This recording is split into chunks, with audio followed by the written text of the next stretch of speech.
of Ekurhuleni in Gauteng province, and the Provincial Executive Committee of the ANC in Gauteng for the successful hosting of this important event. This fitting tribute was concluded by the O.R. Tambo Memorial Lecture,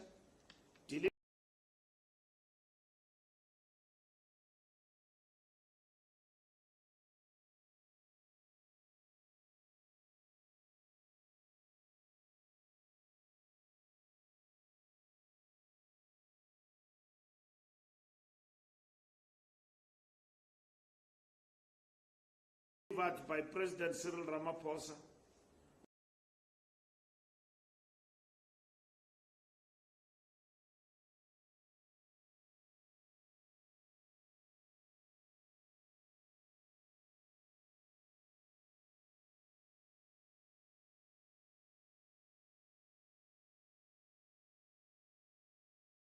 who emphasized on Tambo's unwavering commitment to unity, ethical leadership, revolutionary morality and discipline, the values that continue to guide the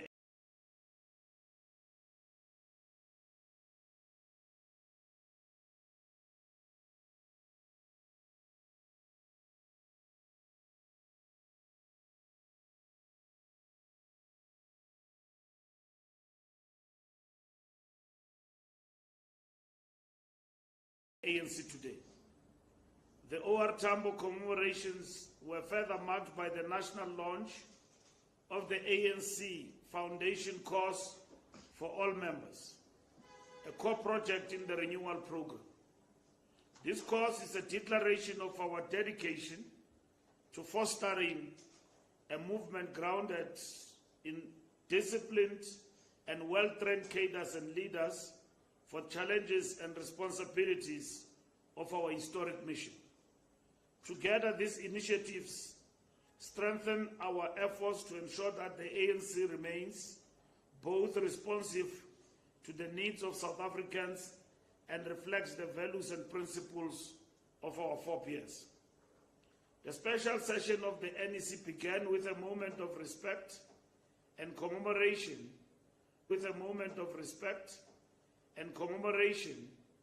for the lives of our recently departed comrades, stalwarts, and friends. This include Comrade Pravin Gordhan, Tito Mboweni, and Mdntv, three exceptional servants of the ANC who have passed away since our last NEC meeting. We extend our heartfelt condolences to their families and to all South Africans who have lost their loved ones during this period since the last meeting of the National Executive Committee. In the next coming week, we will have a memorial service for Comrade Tito Mboweni. The NEC rigorously engaged the reports before it, addressing the domestic and global balance of forces, alongside diagnostic insights onto the state of our organization and the Integrity Committee's recommendations. Our collective reflections have informed our strategy to protect the ANC through strict adherence to renewal efforts, strengthened branch capacity, and intensified public accountability for our representatives and leaders at all levels of our structures, from the branches to the NEC.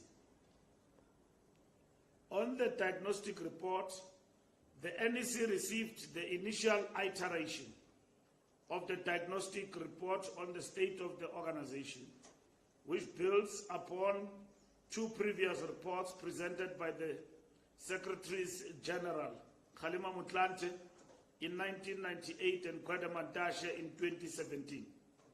These reports provided a foundation for subsequent NGC and National Conference resolutions, as well as NEC decisions and regulations on organizational development, discipline, and renewal. This draft report presented to the NEC remains a work in progress and will be enriched through visits to various provinces and engagements with regions and branches by the Secretary General and a team led by the organizing department. The final report is slated for presentation to the National General Council in 2025. The special NEC deliberated on the probing question of whether recent national and provincial election results reflects a judgment on the ANC's success in fulfilling its historic mandate for a united, non-racial, non-sexist, democratic, equal and prosperous society. The third-year review report highlights an unparalleled record of transformation in any post-colonial society. However, many of our people did not turn out to vote for the ANC, to the extent that it can no longer form a government independently. The special NEC engaged in extensive discussions on the potential drivers behind this electoral outcome. From the perspective of individual membership and leadership, the diagnostic exercise addressed the extent to which we have projected or failed to project the aspirations of the masses. It acknowledged the importance of ethical conduct as reflected in the establishment of the Integrity Commission.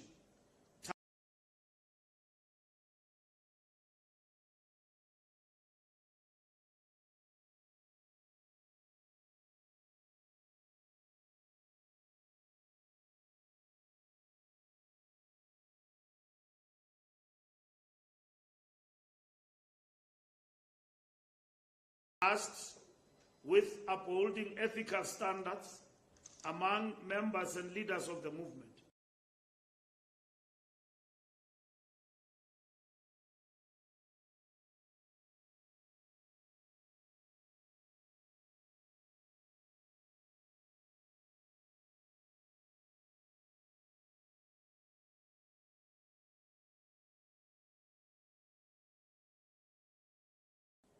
This commitment to integrity directly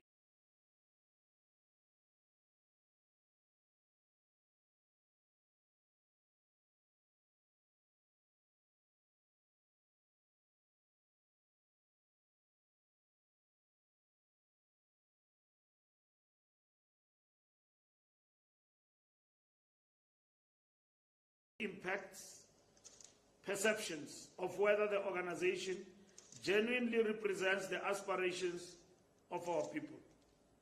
This diagnostic exercise, to be further led by the Secretary General and the organizing department, will include visits to all structures across the country, focusing not only on individual integrity, but also on the integrity of branches and regions. The NEC-led diagnostic will contribute to the necessary prognosis for the future.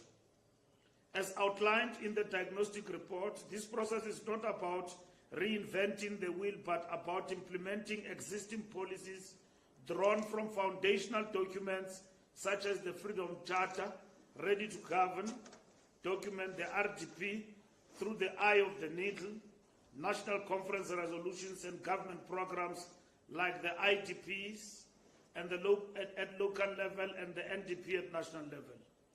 Equally, it calls for adherence to both the ANC Constitution and the Constitution of South Africa. We have a truly committed crop. We need to examine whether we have a truly committed crop of activists and cadres. In pursuance of this resolution, all members will need to write a motivation letter and state why they should be reaccepted as returning members or accepted as new members into the ANC branches. On the party building and branches, the NEC noted that there has been a decline in the membership of the ANC due to the deserters and disruptors. And we acknowledge that the revolution is swift once an impure load has been offloaded. The renewal program aims to ensure that the ANC purges and strengthens itself as part of ensuring we have a truly committed crop of activists and cadres. In pursuance of this resolution, all members will need to write a motivation letter and state why they should be reaccepted as returning members or accepted as new members into the ANC branches. The NEC recognizes the urgent need to confront complacency regarding the state of our organization. The focus must shift to revitalizing the ANC at its core, beginning with our branches, which are the basic units of our movement. The decisions made during the 54th and 55th national conferences aimed at organizational renewal must now be translated into concrete action. Branches are crucial to our effectiveness as a movement, serving as a vital point of contact for community members seeking information, support, and assistance. The NEC reaffirmed its commitment to building authentic branches dedicated to our national democratic revolution, rejecting transactionalism and the culture of buying membership and placing self-interest above the organization. Politically vibrant and impactful branches must replace hollow structures that lack standing or genuine engagement within their communities. Our branches, as defined by the ANC Constitution, must fulfill their role in shaping South Africa's path forward, not serve as platforms for careerists or sectional interests. The NEC resolved that all members, particularly NEC members, must take an active role in rebuilding branches over a dedicated 12-month period. This entails empowering our members and supporters to ground the ANC within their communities, thereby disseminating the core values and principles of our movement. In doing so, we will not only foster unity and cohesion within our ranks, but also restore public confidence in the ANC and reverse our declining electoral support.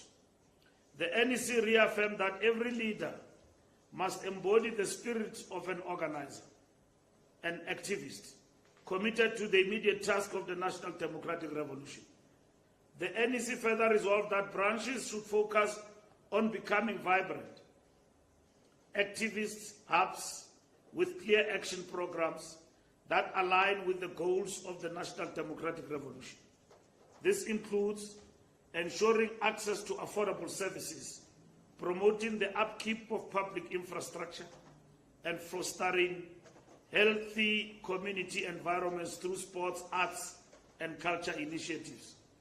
Moreover, ANC branches must engage actively with local government and civil society, creating clean, green communities with spaces for children to thrive. We urge our branches to collaborate with school governing bodies to guarantee quality education and mobilize parents to support their children's academic commitments. Working alongside community health practitioners, branches should identify and assist vulnerable families, thereby contributing to holistic community welfare. The NEC welcomes the improvements to the membership management system, which will help mitigate practices that degrade our organizational integrity and accountability. On the foundational course for all members, the special NEC welcomed the progress being made in political education and commended how this will further the organizational renewal agenda. In the same breath, the NEC expressed gratitude for the contributions of the Veterans League, particularly comrades Mike Maharaj, Sue Rapkin, and Paulo Jordan, in conceptualizing the ANC Foundation course modules. The NEC also acknowledged the ongoing support of Comrade Kgalema Motlanthe in his various roles, including as head of the Electoral Committee and chair of the board of the OR Tambo Political School, among others. Furthermore, the ANC extended its appreciation for the continued support and political guidance from President Mbeki, whose invaluable insights continue to enrich discussions on the political affairs of the ANC and our country. Renewal is not limited to the reforms we are making to our structures. It is a moral and intellectual undertaking we can refer to as the RDP of the soul.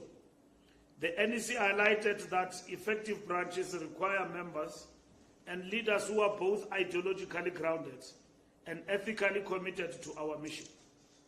It is in this context that we are proud to announce that we have officially unveiled the ANC Foundation course.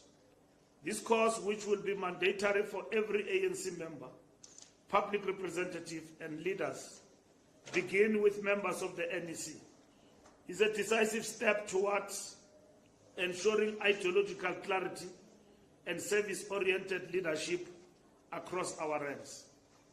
The NEC has identified the objectives of political education as a cornerstone of our organizational renewal. First and foremost, every member of the ANC must be educated about our rich history, vision, principles, values, ethical and ideological orientation, and policies. This foundational knowledge will empower our members and leaders with the analytical tools and practical skills necessary to become effective activists and agents of fundamental change within society. Additionally, through dedicated efforts in organizing and continuous training, we aim to transition from merely quantitative membership to cultivating high-caliber activists and cadres, individuals equipped with distinct qualities and skills suitable for advancing each phase of the NDR. The NEC resolved to ensure the successful implementation of this political education program, and several priorities have been established in this regard. The first priority is the rollout of our compulsory mass political education initiative, commencing in November 2024 and running through June 2027, which will engage the entire membership of the ANC in person at their respective branches.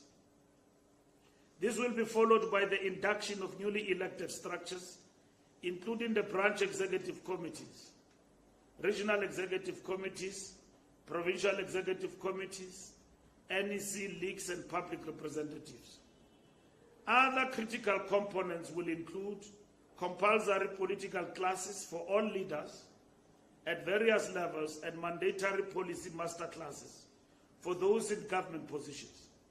Furthermore, the establishment of joint political school programs with other progressive parties and movements will broaden our political education scope, fostering collaboration and shared learning across the continent and beyond. By implementing these measures, the ANC seeks to equip its members to embody the values and principles of our movement, and ultimately advancing the goals of the NDR and fostering a more just and equitable society.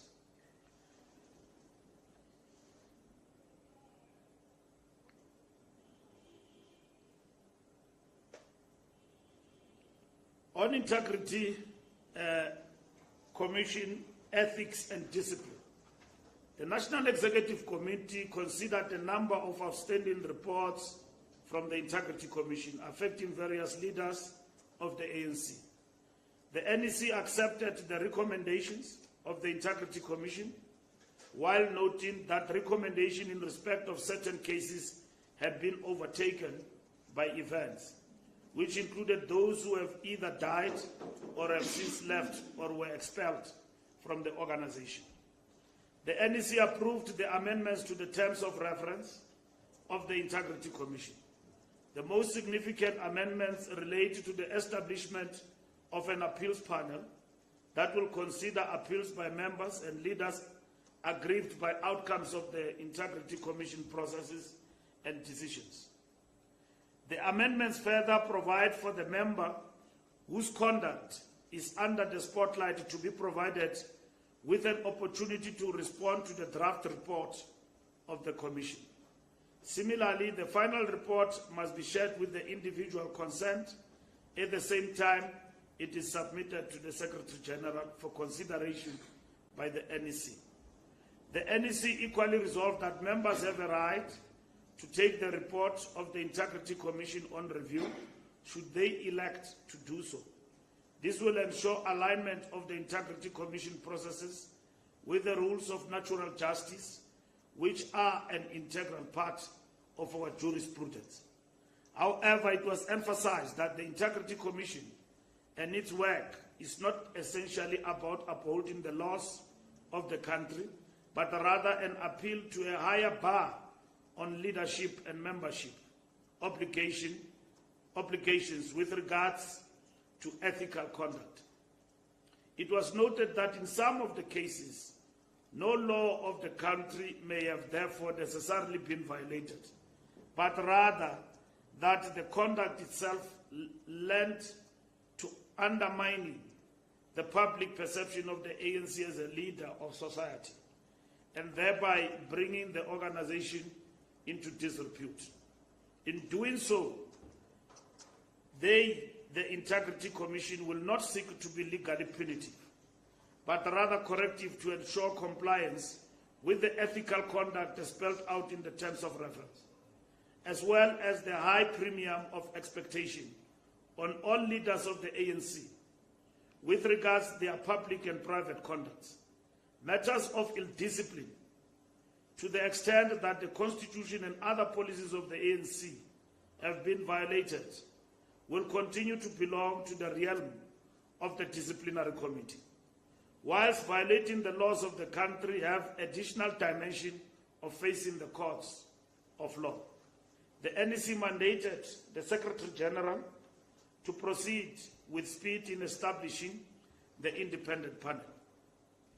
On approach to leadership, the NEC noted that ANC leadership issues have recently come under the spotlight in public discourse. This situation is further fueled by some comrades who, upon election, immediately engage in leadership contestations for the next conference. Such actions destabilize the organizations, structures, and detract from the focused implementation of both our electoral mandate and the resolutions of national conferences. The NEC stressed that the challenges arising from the 2024 electoral outcomes, characterized by the NEC as a strategic setback to the national democratic revolution, require all members to adopt a disciplined approach to leadership matters at every level of the organization.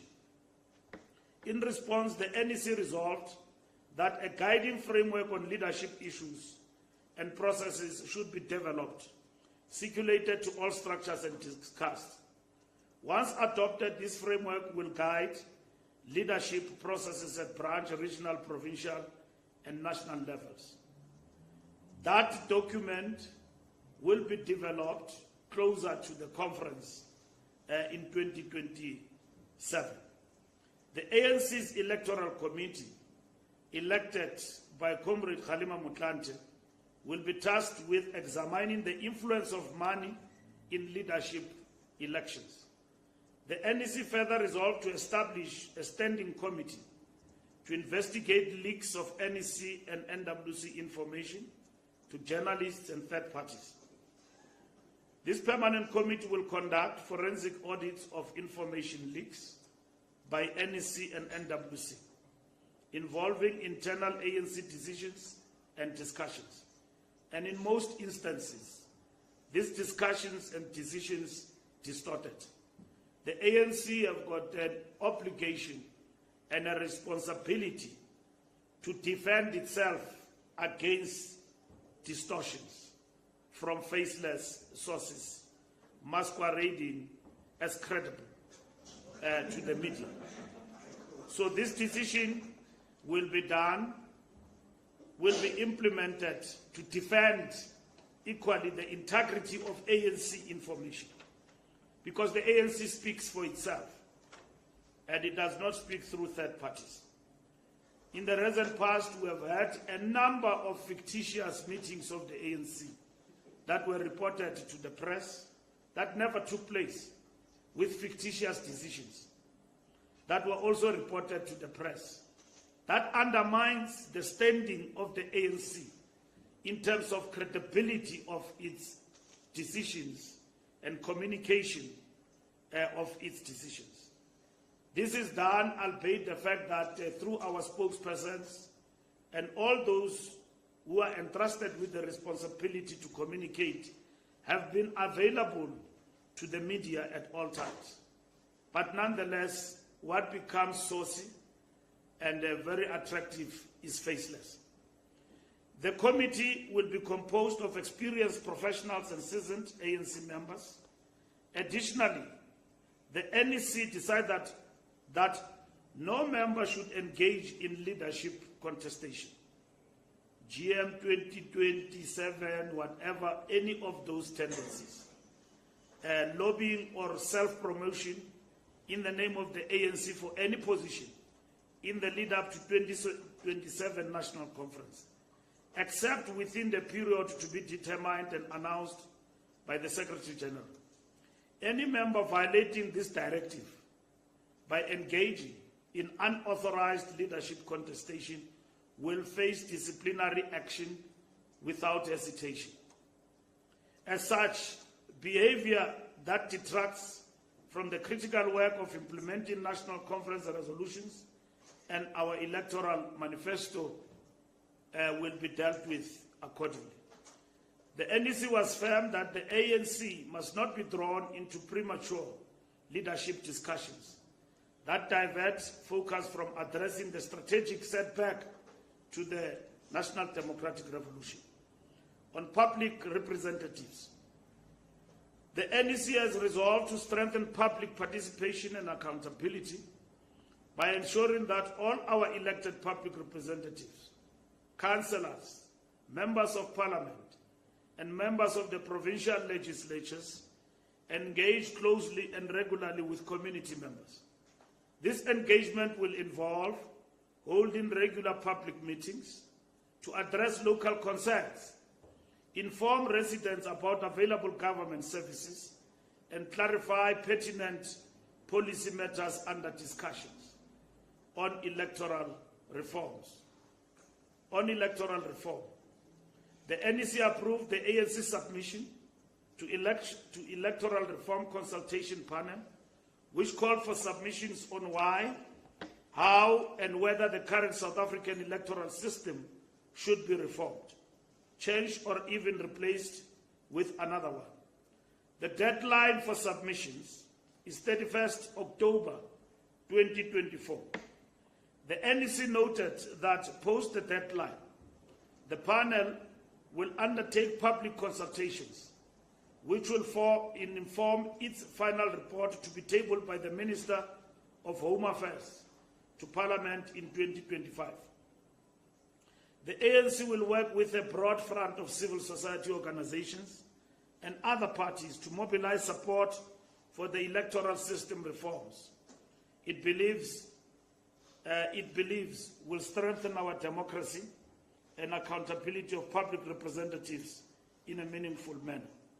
On the national dialogue, the National Executive Committee reaffirmed its alignment with the commitment made to the South African people to convene a national dialogue aimed at charting a collective path forward for our nation. This national dialogue will invite participation from all sectors of society in setting national priorities and determining the future direction of our country. Through a series of plenary sessions, working groups, and familiar social dialogue processes, we will also utilize this opportunity to educate our citizens about our history, the Constitution, and the importance of public participation and civic responsibility. This national dialogue will serve as a rallying point as we prepare to commemorate the 70th anniversary of the Freedom Charter in 2025. We must mobilize all people and structures in every township, village and city to gather proposals and submissions that echo our enduring commitment to freedom and justice. On socio-economic transformation, on addressing the cost of living and expanding zero-rated goods, the NEC acknowledges the immense pressure that the rising living costs place on South African households. Recent relief in petrol prices, aided by a stronger rent, offers some break, but we recognize the need for deeper interventions. To address the burden of high food costs, the NEC has resolved that there is a need to expand the basket of zero-rated goods, targeting essential items to bring immediate relief to struggling families. The NEC recognizes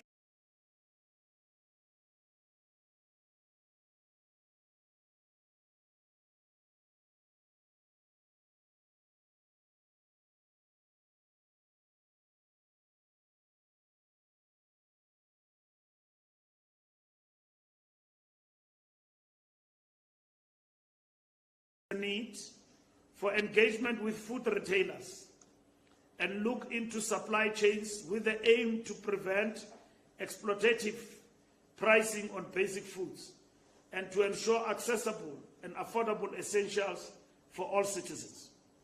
This expansion of zero-rated goods is part of our broader strategy to tackle poverty and hunger, reinforce job creation, and drive economic inclusivity.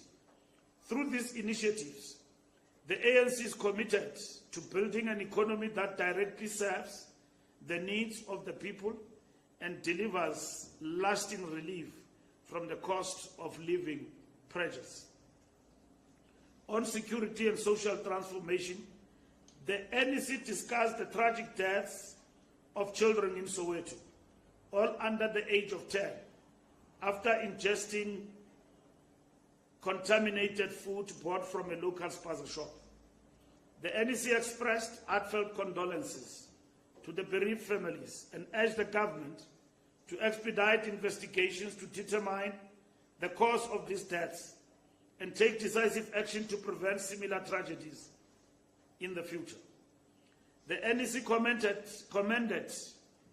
the government's multidisciplinary approach, collaborating with all relevant authorities and departments to trace the source of contamination and hold accountable those found culpable. The NEC called on government to urgently address capacity constraints that hinder municipalities from conducting regular health inspections of food vendors, with a particular focus on spaza shops and hawkers. The recruitment and training of health inspectors must be prioritized. The NEC stressed that food sourcing by vendors selling to children must be rigorously monitored to ensure all foodstuffs are free from contamination, without unfairly impacting those who rely on honest trade for their livelihoods. However, the NEC emphasized that protecting children's lives must take precedence. The NEC also welcomed intervention led by the Minister of Small Businesses in collaboration with provinces and municipalities to register all spaza shops, maintain an updated database, and ensure inspections by relevant authorities are regularly conducted. The NEC further commends the swift actions taken by the ministers and their departments, including the South African Police Service, in identifying and arresting some of the alleged perpetrators in this mass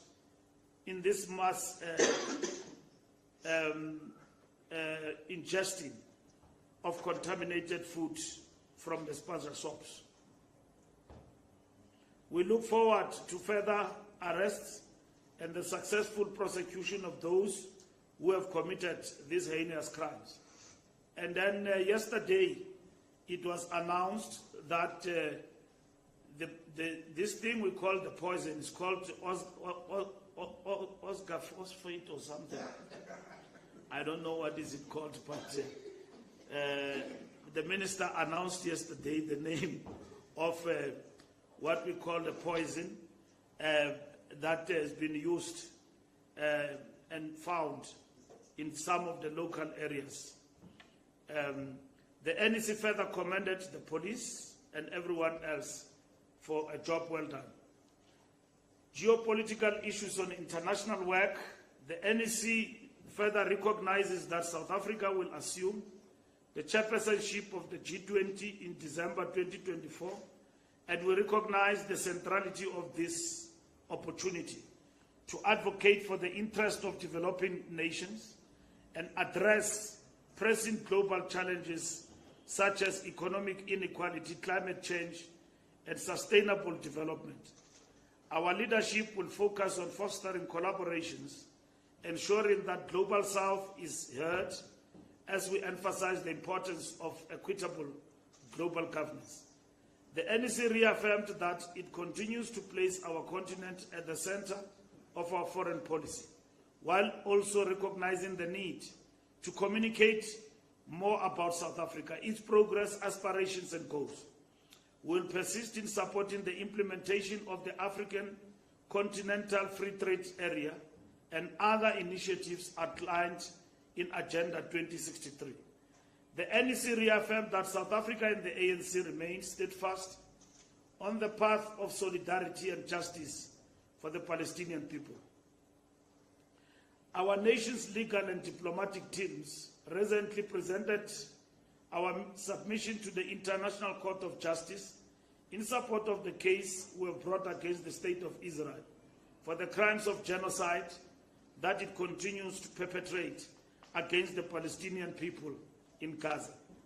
The NEC calls on the international community to note the concerning intensification of the onslaught against the people of Gaza and more recently against the people of Lebanon. We must intensify our calls for immediate ceasefire, the release of all hostages, the provision of urgent humanitarian assistance, and the initiation of negotiation towards a just and lasting settlement. On 16 days of activism, the NEC resolved that as we approach the 16 days of activism, the ANC and the Women's League branches must utilize this period to focus on gender-based violence and femicide. It is imperative that victims have access to services and are supported in court proceedings. Furthermore, we must promote initiatives that educate men and boys against toxic masculinity and the use of violence as a means of problem solving. On the January 8 celebrations, the NEC noted that the January 8 rally will be held in Cape Town in the province of the Western Cape, and that preparations are well underway. Additionally, the NEC acknowledged that preparations for the 2025 National General Council will be a key highlight in the organization's work, driving renewed focus on accelerating service delivery. The NEC emphasized that service delivery, particularly in areas such as water, roads, and sanitation, remains the top priority. It called on the police to implement decisive interventions to stop criminal acts of extortion, which undermine local entrepreneurship and local economic development. This includes addressing instances of sabotage, targeting water infrastructure, often used to justify water tanker tenders. In conclusion, the NEC emphasizes the importance of unity and disciplined engagement as we navigate these critical periods. The ANC must remain steadfast in its mission to serve the people of South Africa and fulfill the promises of the National Democratic Revolution. In the spirit of Oliver Tambo, we commit to ensuring that our renewal program reflects the highest ideals of the ANC and meets the demands of our time. The special NEC meeting has set for us a resolute course to address the challenges ahead, to guard the ANC jealously, and to continue our historic mission of serving the people. Thank you.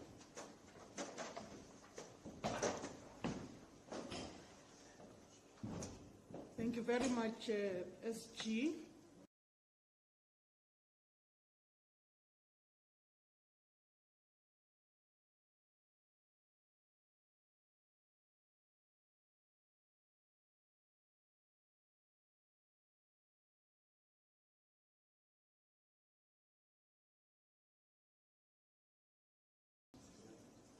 At this point, I would like to turn to yourselves, members of the media,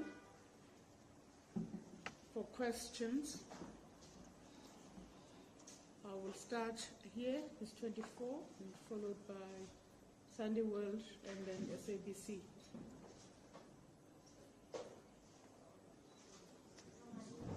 Please proceed. Yes. Mr. Mbalula, when we started the membership system overhaul, I've listened to the presentation, it sounds interesting, but I want to ask you, does the ANC really believe that people young and old will sit down and write an essay to join the ANC? I mean, these days, if they facilitate applying for jobs, that's what I'm asking. And also, what about the people who don't, your existing members who don't take the time to write these motivations? Will the consequence management will be told back? What would be the result of not writing this motivation? And then, with regards to the intervention, it sounds like you're giving accused people more rights. And I'm asking this because if you're giving them more rights, were they in the room when you decided on this?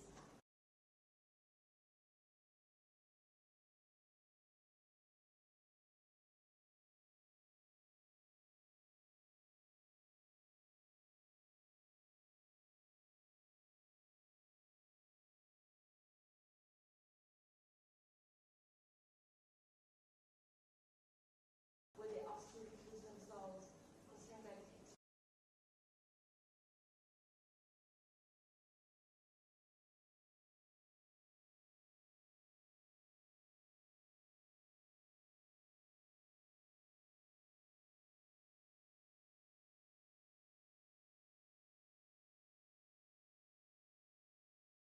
people that are accused of serious crimes that were they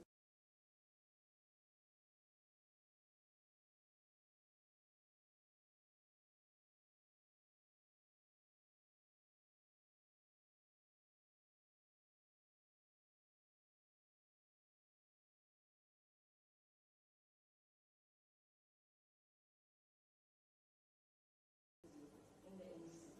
And also, is the ANC really serious about renewal if these people were in the room making decisions around this and I'm going to there's an update. Thank you very much. Mpofu-Walsh. Thanks, it's Mawande from Mpofu-Walsh, SG. Maybe before I started my questions, I know the investigation of leaks. It's interesting now you are finishing us, okay? But anyway, it's fine. It's fine. Maybe to add to Senator's question about the motivation letter for membership, SG. So what is the actual criterion as it relates to the motivation? So after the motivation letter, what happens? And also, what is it that the ANC will be looking for in this motivation letter? And also, just how practical is this whole thing? Because Kutazo wants to join the ANC for rogue reasons, but he can't write a motivation letter. I'm his member.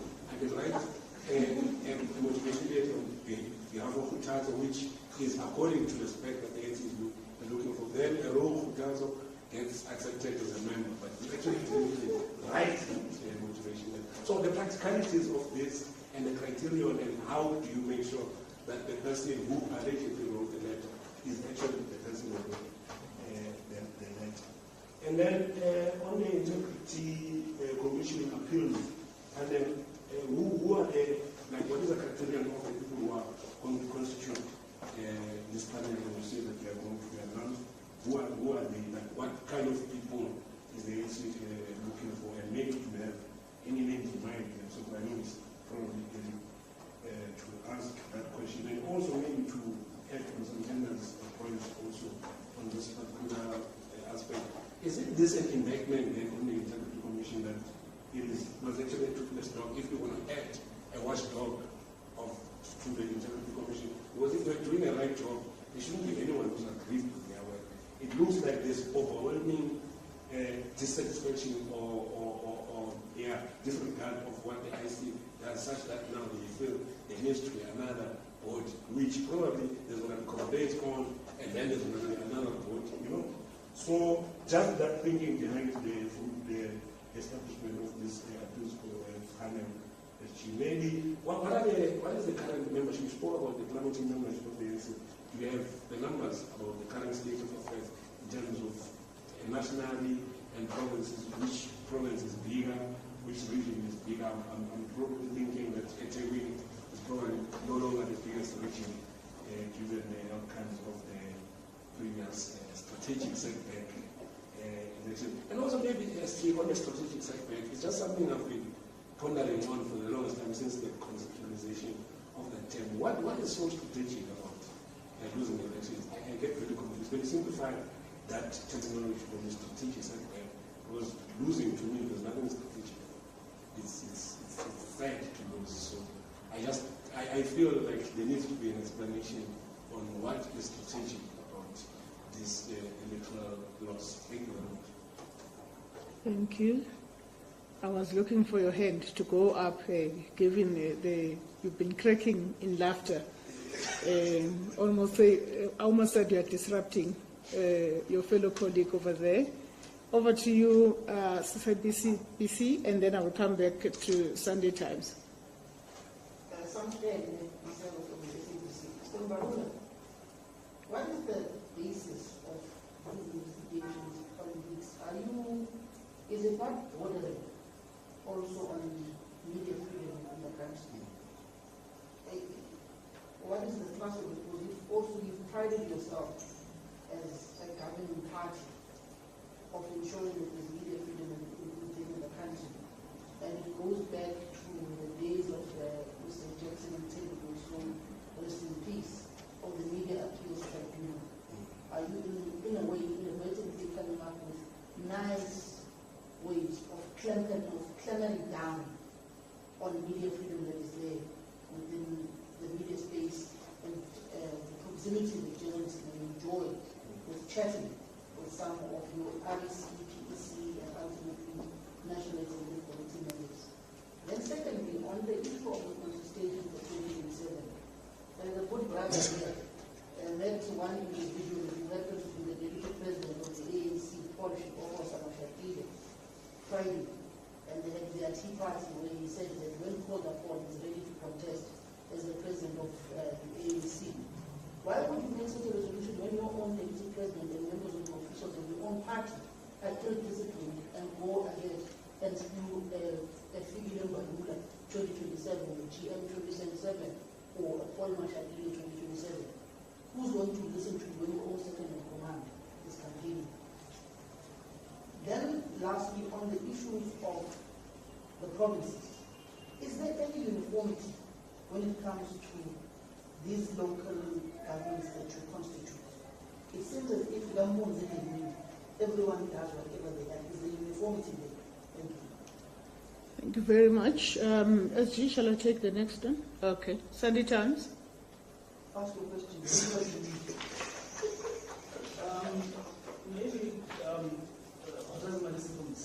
Maybe just to add another question on the issue of media freedom and clamping down on things. SG, are you going to be monitoring people's phones? Yeah. How are you going to do this? You know, there's Poppy Act and all of those things will not be infringing on people's privacy. And then, second one, did the NEC discuss what happened to the two provinces that were hammered at the elections, being KZN and Gauteng. Did the NEC discuss what should be taking place there? Because I remember there was a notion that you had to go visit both KZN and Gauteng again, but there was a view that perhaps the structures there should be either disbanded or reinforced or overhauled. Did you go into those discussions? And very lastly, SG, there's a notion that the Integrity Commission has communicated to the Premier before that she should X or fire one of the NECs, the Florida Statsland, owing to the allegations of VPS. Did this come up in the report back from the Integrity Commission, and did the NEC take a decision on that? Thank you very much. All right. We will then take SG. And if there are other questions, we will come back and have a second round.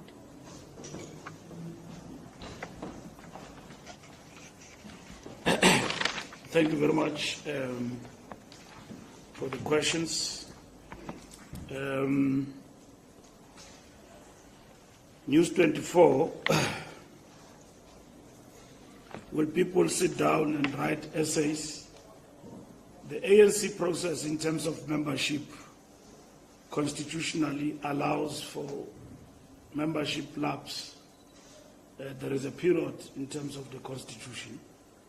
So we are saying that it should not just be automatic, that after the lapse of membership, you just come back without undergoing a process. And that process is not defined in the Constitution, but we're enhancing that you can write or you can be interviewed, because some of the people can't write in terms of our members. Why you think it's important for you to continue to be a member of the ANC? And then to deepen the understanding of members. Branches and joining the ANC is not happening at Luthuli House. People are not recruited from here. Recruitment and organizing branches is happening at the local level, at the branch ward level. So the branch secretary and the branch executive are responsible for this recruitment. So they know these members. They can talk to them, engage them about why they think that it is in their interest to renew the membership of the organization. That enhances consciousness. Now we're talking about members. We don't even talk about supporters. We're talking about a person who have deliberately taken a decision that I don't just want to support, I want to join, to be a member of the ANC. So being a member of the ANC means you follow the brand, you are party to it. At the end of the expiry of your membership, you want to renew your membership. So you explain yourself. It's not a punishment in any way, but it enhances consciousness and a sense of belonging and pride into the brand of the ANC. So it's not really essays or whatever that it is, that before you join, when you are recruited, you must write. No, it's when after your membership has lapsed and all of that. So if you are a society, which we are not, we are an organization, but we operate alongside, there are certain rules that govern how members get to pride themselves with the brand that they follow. And at the same time, each organization and societies have got their own rules.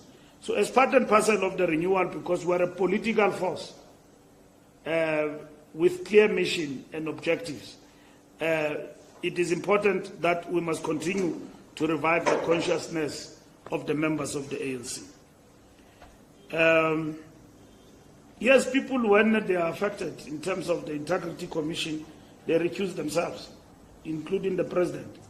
So when we're discussing the Integrity Commission, he recused himself. So he was not there. So I'm just giving you an example. So if you are affected and you are a member of the NEC, you recuse yourself. But other people are not members of the NEC. So the NEC discuss their issues in their absence. In terms of the letter for motivation, I think I've covered the point which Mawande also is raising, which I'm coming to his questions. We have covered that particular question in terms of it's not necessarily something like it is a prerequisite before you join again, but it is important in reapplying for your membership. Consciousness must be enriched in a particular way. So that's what is important. Criteria of the panel, we will appoint the panel among the best of the ANC who are experienced, who are veterans of the organization. The panel, it's a decision of the National Conference that we must establish a panel. All what we have done this past weekend was to agree that that panel is part of the resolutions of the conference, that it must now be established. It's not a new structure. It's a structure of appeal on matters of integrity. The same as on matters of discipline. If the disciplinary committee has found you guilty, you can apply for appeal in the NTCA. So integrity at the conference, the issue was that there is no recourse. How do we engage with the decisions of the Integrity Commission? Long before they come to the NEC, because the NEC is the final arbiter where you can appeal, and the National Conference, not even the NEC is the final arbiter. Let me self-correct. It is the National Conference where you can appeal your membership if you are expelled and so on. You can go up to the National Conference to appeal. So in this instance, the appeal panel is for the matters of the Integrity Commission. So that is what it is there for. It is not a watchdog, therefore. It's not a watchdog. It's not looking over the Integrity Commission. A watchdog is something else, actually. A watchdog, in meaning, it is something that oversees the other structure in terms of reviewing its decisions and so on. So the ANC, what it does, it enhances its own checks and balances in order to give members a fair chance to a hearing and so on. But also Integrity Commission is to educate people, because other people go to the Integrity Commission and then they conflate ethics with acts of criminality. You know, a simple conduct can be an unethical conduct that bring the ANC in disrepute. So that's what the Integrity Commission is judging.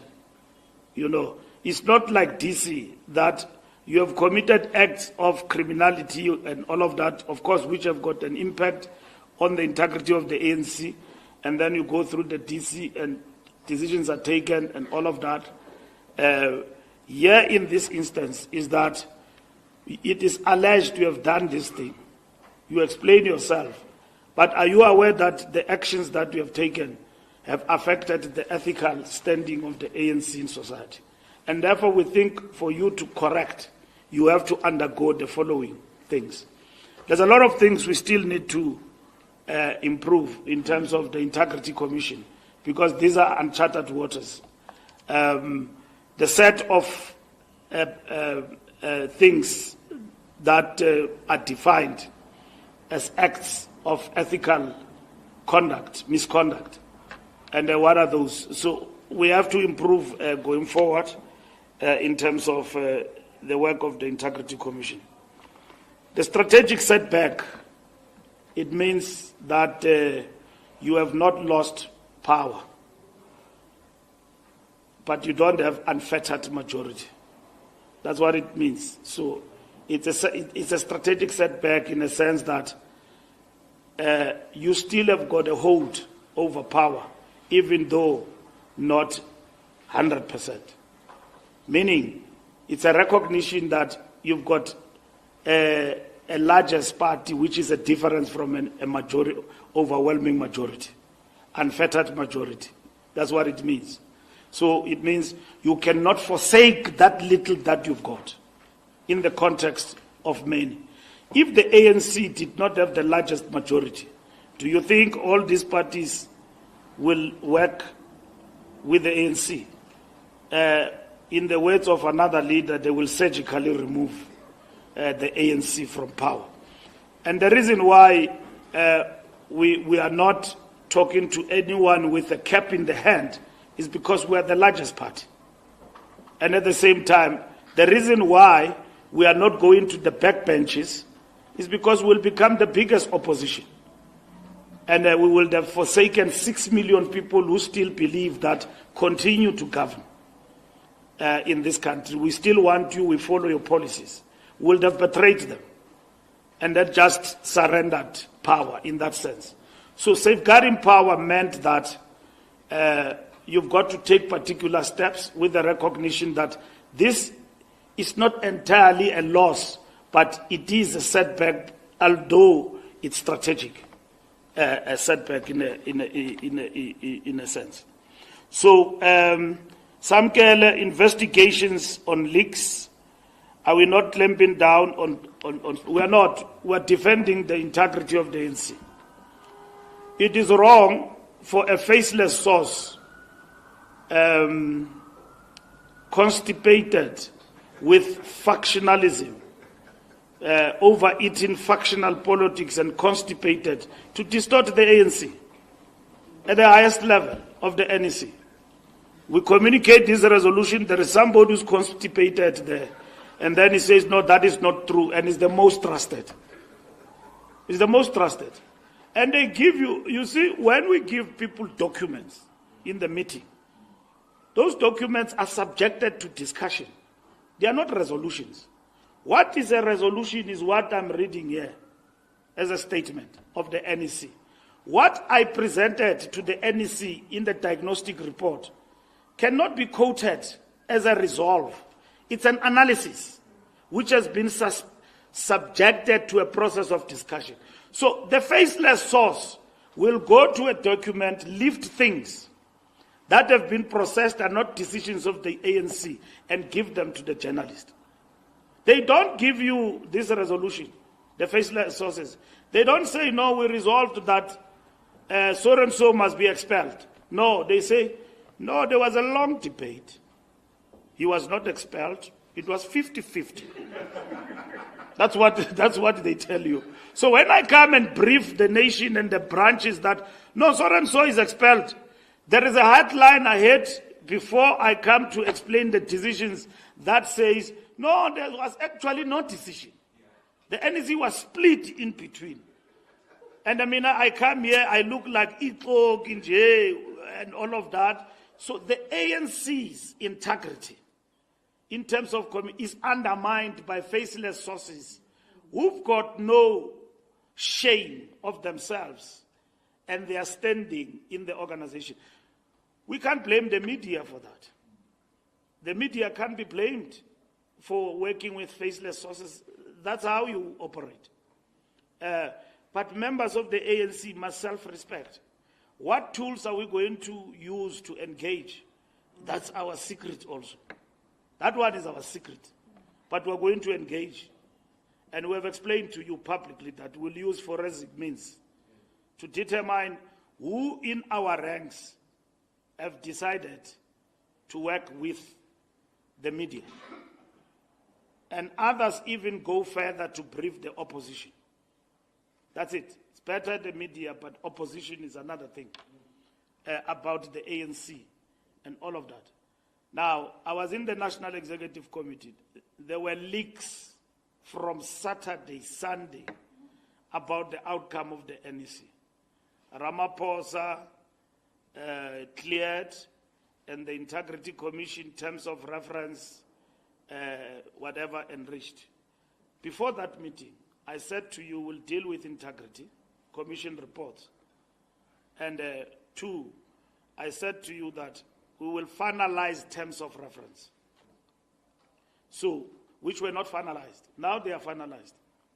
I'm meeting with the Integrity Commission sometime this week when I come back from Cape Town to give them a report of the NEC in detail. What have we resolved? Which cases have we dealt with? And all of that.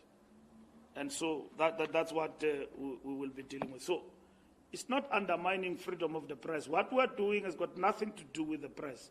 It has got something to do with people undermining the communication strategy of the ANC and the standing of the ANC in society by way of miscommunication, distorting decisions of the ANC. If I'm a journalist and Mbalula is your source as the Secretary General, why wouldn't you write? Ubambe inkunzi mos. I mean, upete upopo. The SG is leaking. We are what? Is leaking to Khutatu. Unangapali mfo. When we challenge you, are going to say, I stand by my source. Yeah. And the law protects you. That is freedom of the press. There's nothing we can do about you. You are protected because you will tell only your editor. Now, we will never know who's the source. So we can't sit with people masquerading as leaders and then which are expected to have impeccable credentials, to respect their organization, and yet they release information. Bayavuza, bakupa imfihlo zombuto, kanjalo nje. So we can't allow that. And of course, you are right. They think that in their mind we will not find them because there's Poppy Act and all of that. We will teach them that every party, even if it's a security company, anywhere else, when it is attacked, it has got the right to use any measure in the law to defend itself. There's nobody who will come here to Lutulia House and tell me if you leak the decisions of our meetings and I found you, through the law means that I must not defend the ANC. The National Conference is going to ask a question. What did you do to defend the ANC? Members of the ANC don't like these leaks because they themselves are not in the NEC. So, members whom they have elected to lead are the ones who show that they've got no integrity. Actually, they elected wrong people.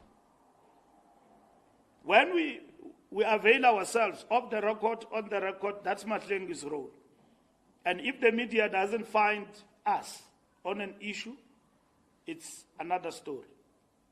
That comment is sought even on difficult questions.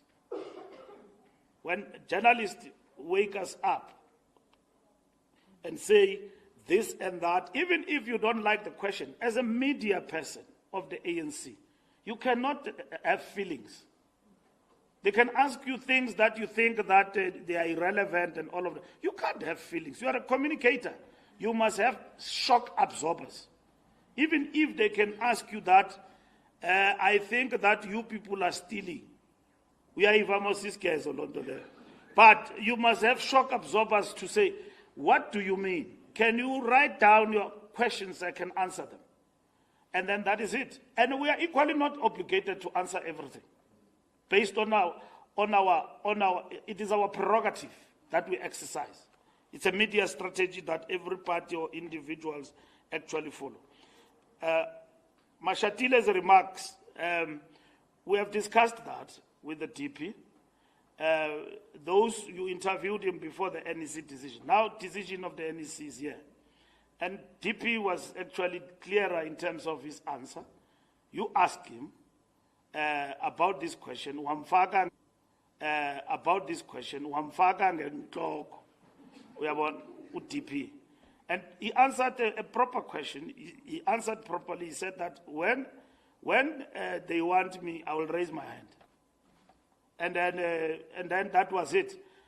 in terms of the ANC rules now, directive, we don't want that. No leader should be answering such questions. Every ANC member must be preoccupied with service delivery, cost of living of the people and all of that. This item will come. It's not like it is fast, people are not discussing leadership, they are not doing anything. It cannot be our agenda now in 2027. It cannot be. We still have got an election to win in 2026. We've got a program of action to implement of rebuilding the ANC. If we now preoccupy the ground and everywhere else and our membership with conference and leadership, that is personal aggrandizement which have got nothing to do with what we have characterized as a setback in this moment we're in. Where are we?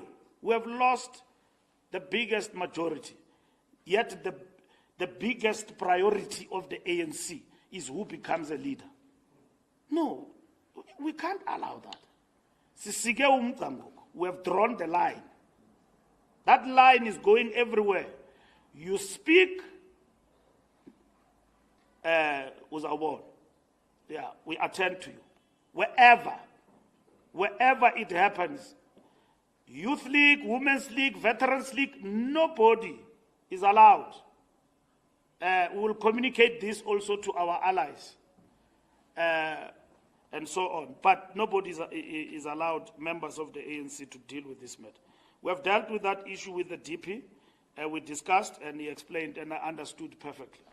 We understood each other and I don't think there was something wrong with what Paul said in terms of that answer. But it could be used to fuel the succession debate in the ANC, which we don't want. Not that it will not be there. Not that people in the ANC are not discussing this matter. They are. The critical question is that we must open a discussion at the right time, and we said that discussion will be guided by a political perspective. Now, we're embarking on renewal, we're embarking on rebuilding of structures. That's what this National Executive Committee have directed, and this is what we must implement. There's not going to be another meeting to conceptualize a program of renewal and rebuilding. It is there. It is concluded. The next meeting of the NEC is to get a report from the SG. How far are we with the rebuilding? What is happening with the rebuilding? Membership, political foundation. What are we doing with all of these things we have agreed? Integrity Commission. What is happening? Are we consistent now? We've got terms of reference. Are we doing the right things and in the way we are doing them? So our job at Luthuli House is to oversee the revolution of organizational renewal at the highest level in the ANC. And the Commission of Organizational Renewal also must function to oversee these programs are actually implemented. Uniformity on coalitions. Unfortunately, Samkele, you can never reach uniformity. You get into another place, you find that, look, first, our guiding principle in terms of coalitions is that the party with majority must lead everywhere, okay? And then you go and talk to political parties, they don't agree with that. They don't agree with that. You've got an option to be an opposition and all of that. And then they say, no, we agree, but we want mayorship.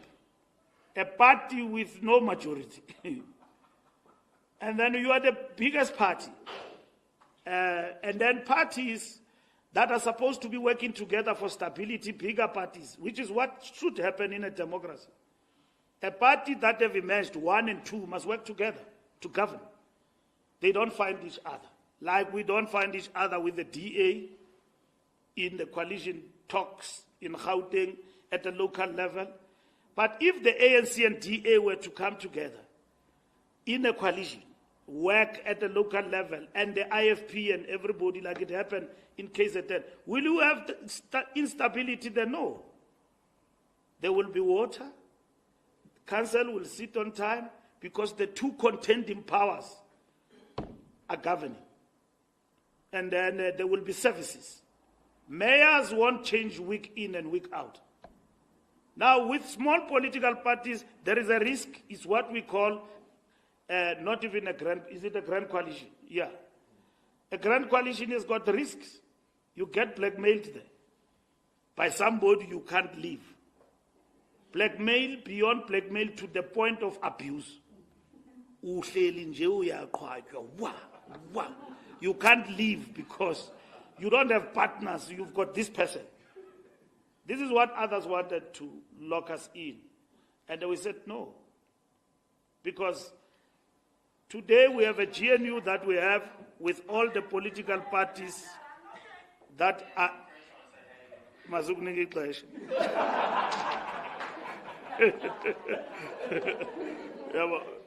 see, Agbona, you have come with all the nefarious intentions to disrupt this press conference.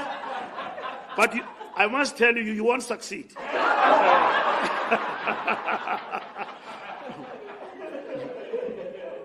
So, yeah, exactly. So, Kotato, the last point is Kotato. The leaks matter, I've addressed it. ANC is not rogue. Won't do illegal stuff or intelligence. We don't have that capacity. But we can do things like even legal firms do, legally. Employ forensic people to help us defend ourselves against rogueness and distortion of our views. And that is it. And I can see your look, you are thinking about your phone, and that you are an independent journalist, so you can't be tapped. No, we can't. In terms of the Poppy Act and all of that, we don't even have such powers. We don't do that. We investigate how these things actually happen, and there are many mechanisms to do that. Did we discuss KZN and Gauteng? We did not. We are going to discuss them in the last NEC of the year. We are supposed to go back to Gauteng and KZN to finalize our discussions with them about what we have gathered on the ground and what we believe must be the way forward. The reason why we did not include that discussion in the agenda is because we did not want to conflate issues. This NEC was methodological, clinical, straight to the point, integrity and rebuilding the ANC.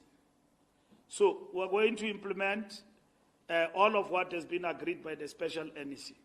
We came from a 6-day meeting where we analyzed what happened in the election. And then we summarized, we said, this is a strategic setback. And then we said that GNU is not an end in itself. It's a tactical maneuver.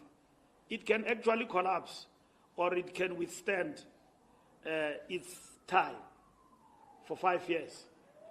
So the possibility that the GNU can collapse, or other political parties in the GNU, let me not say GNU collapse, that other political parties can leave the GNU, it's high. Not GNU. That other political parties can choose to leave, they can. But GNU will not collapse because